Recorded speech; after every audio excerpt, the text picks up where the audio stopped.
Salam sehat, sehat Indonesia.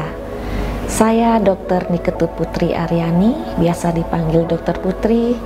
Saya psikiater yang bertugas di Rumah Sakit Umum Pusat Sanglah, Denpasar. Pagi ini saya akan menyampaikan edukasi tentang bagaimana mengenali tanda dan gejala gangguan jiwa di masyarakat.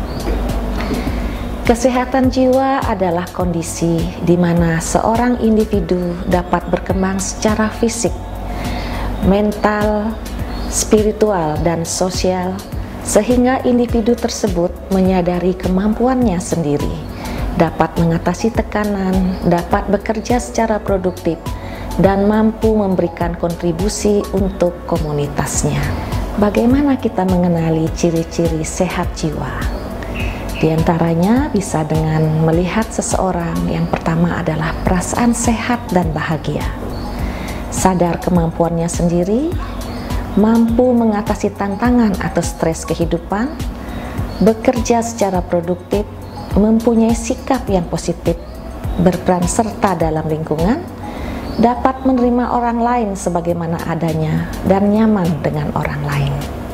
Saya akan menyampaikan beberapa istilah yang sering kita pakai di masyarakat maupun di tenaga kesehatan. Yang pertama adalah ODMK, yaitu orang dengan masalah kejiwaan, yaitu seseorang yang mempunyai masalah fisik, mental, sosial, pertumbuhan dan perkembangan, dan atau kualitas hidup, sehingga memiliki risiko mengalami gangguan jiwa. Dan istilah ODGJ, yaitu orang dengan gangguan jiwa, di mana seseorang mengalami gangguan dalam pikiran, perilaku, dan perasaan yang termanifestasi dalam bentuk sekumpulan gejala dan atau perubahan perilaku yang bermakna, serta dapat menimbulkan penderitaan dan hambatan dalam menjalankan fungsi orang sebagai manusia. Jadi yang dimaksud dengan gangguan jiwa adalah seseorang yang mengalami perubahan perilaku, perubahan pola pikir, dan perubahan perasaan yang menimbulkan suatu ketidaknyamanan atau penderitaan sehingga mengganggu fungsi hidupnya sehari-hari. Siapa sajakah yang bisa mengalami gangguan jiwa? Gangguan jiwa bisa terjadi pada siapa saja, pada anak-anak, remaja, dewasa, ibu-ibu yang baru melahirkan, orang tua, laki-laki maupun wanita, masyarakat di kota maupun desa, yang miskin maupun kaya, dan semua orang bisa mengalami gangguan jiwa. 23% dari gangguan kesehatan adalah gangguan jiwa. Hampir separuh orang dewasa akan mengalami paling sedikit 1 kali episode depresi dalam hidupnya. Survei dari Riskerdas 2013, 6% penduduk Indonesia mengalami gangguan mental emosional termasuk kecemasan dan depresi. Sedangkan data di WHO, depresi saat ini menempati urutan keempat dari 10 besar penyakit dan diperkirakan pada tahun 2020 nanti akan menempati urutan kedua. Saat ini gangguan jiwa sering dianggap suatu sakit yang memalukan, sehingga banyak atau keluarga sering menyembunyikan pasien-pasien kita. Dan orang sering menolak, baik itu temannya, keluarganya, bahkan menolak pasien-pasien atau orang dengan gangguan jiwa karena tidak memahami gejala dan atau tidak mengenali gejalanya.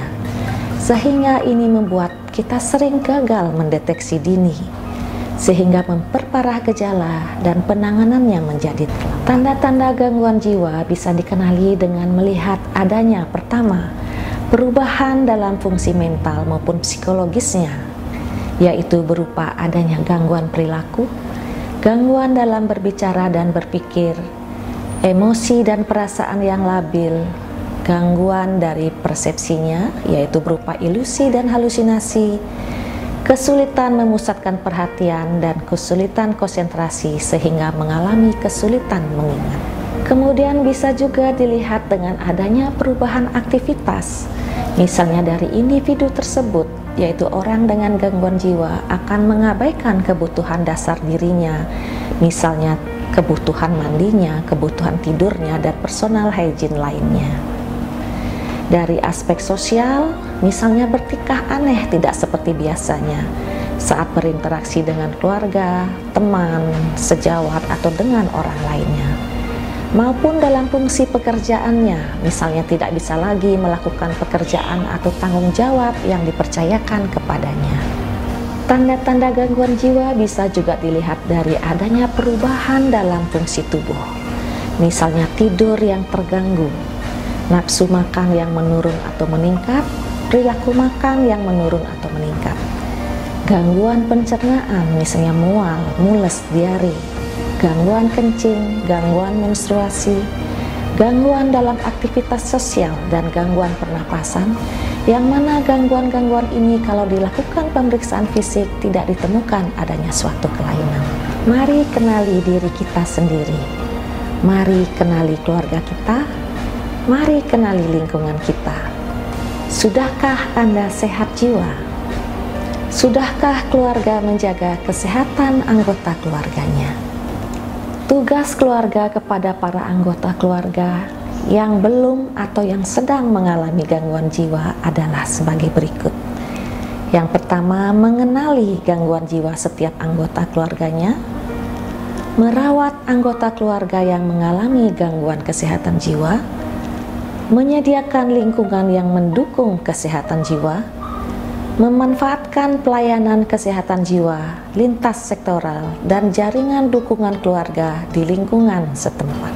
Sedangkan peran dari masyarakat yang kami harapkan masyarakat sadar kesehatan jiwa adalah mengetahui tanda-tanda awal gangguan jiwa dan tanda lanjutan dari gangguan jiwa, mengetahui bagaimana cara merujuk pasien atau warga masyarakat dengan gangguan jiwa, mengetahui penanganan gangguan jiwa berat, yaitu butuh pengobatan dalam jangka waktu tertentu supaya penderita dapat berfungsi dengan baik, dan mendukung penderita gangguan jiwa dalam pengobatan maupun rehabilitasinya. Sedangkan masyarakat yang stigma dengan gangguan jiwa biasanya sejak melihat atau menyadari ada yang sakit lalu malah mempergunjingkannya, malah mengucilkannya, kemudian memberi solusi yang tidak sesuai. Misalnya banyak pasien-pasien gangguan jiwa kita yang saat ini masih mengalami pemasungan, kemudian mencap mereka dengan kata atau istilah gila, menyuruh berhenti berobat dengan dalih ketergantungan atau merusak ginjal dan alasan lainnya, maupun mengucilkan penderita dengan gangguan jiwa. Stop stigma. Mereka perlu perhatian, mereka perlu perawatan, mereka perlu pertolongan, dan mereka berhak bahagia seperti yang lainnya. Demikian yang dapat saya sampaikan. Apabila Anda membutuhkan berkonsultasi dengan psikiater, Anda bisa datang ke Poli Jiwa maupun Poli Wing Internasional RSUP Sanglah Denpasar.